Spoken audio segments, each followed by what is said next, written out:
నిజామాబాద్ జిల్లాలో భారీ అవినీతి తిమింగలం ఏసీబీకి చిక్కింది. Municipal superintendent Dasari Narender office కార్యాలయాల్లో సోదాలు చేసిన ఏసీబీ అధికారులు 6 కోట్ల పైచిలుకు అక్రమాస్తుల్ని గుర్తించారు. ఈ అవినీతి అధికారి ఏకంగా 50 కోట్లకు పైగా ఆస్తులు సంపాదించినట్లు పోలీసులు గుర్తించారు.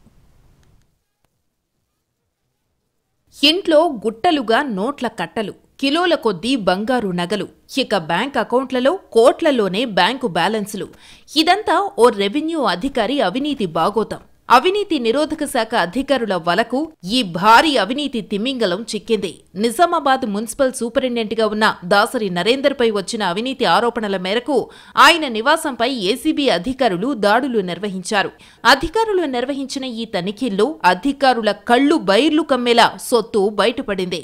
భారీగా డబ్బు, బంగారం లభించింది. శుక్రవారం ఉదయం 5 గంటల నుంచి సాయంత్రం 6 గంటల వరకు కోట్లకు పైచిలుకు అక్రమాస్తులను అధికారులు గుర్తించారు. అవినీతి అక్రమాలతో నరేందర్ భారీగా ఆస్తులు కూడబెట్టాడని పెద్ద ఎత్తున ఆరోపణలు రావడంతో నిజామాబాద్ రేంజ్ ఏసీబీ అధికారులు ఆయన నివాసంలో సోదాలు నిర్వహించారు.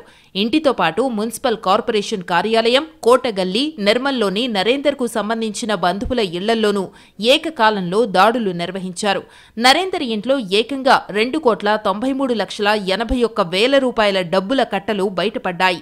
ఇంట్లో ఉన్న నోట్ల కట్టలు చూసి అవాక్కవడం ఏసీబీ అధికారుల వంతైంది.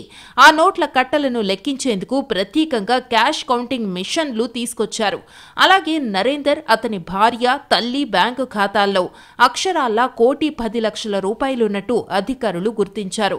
ఇక బీరువాల్లో 1/2 కిలో బంగారం, 2 కోట్ల విలువైన స్థిరాస్తులకు సంబంధించి 17 డాక్యుమెంట్లు బయటపడ్డాయి. ఆదాయానికి మించి ఆస్తులు కూడబెట్టినట్టు తేలడంతో కేసు నమోదు చేసిన అధికారులు నరేందర్ను అరెస్టు చేసి రిమాండ్కు తరలించారు. మొత్తంగా చూస్తే నరేందర్ 50 కోట్ల రూపాయలకు పైగా ఆస్తులు కూడబెట్టినట్టు ఆరోపణలొస్తున్నాయి.